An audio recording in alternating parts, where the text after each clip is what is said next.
The Mercedes-Benz user experience, MBUX system in 2023 models, can sometimes encounter glitches like frozen screens or lag. There are two main reset types, a reboot, soft reset, and a factory reset. A reboot restarts the system without deleting your data and is ideal for minor issues. To perform a reboot, hold down the volume knob for 10 to 15 seconds.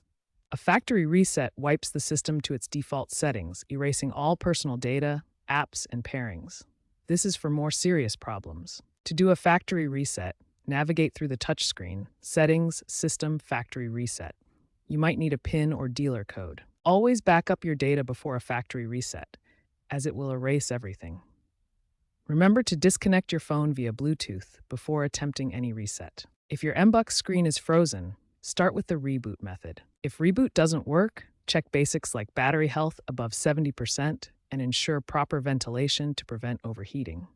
Check for software updates via the Mercedes Me Connect app, which often fixes bugs. For advanced troubleshooting, use an OBD2 scanner like BlueDriver to access diagnostic modes and run resets, costing $20–50. If problems persist after factory reset, visit a Mercedes-Benz dealership for warranty-covered assistance. Mercedes relies on OTA updates to fix issues, making manual resets less common in the future. Be cautious with unofficial reset tools, as they can void your warranty or cause electrical faults.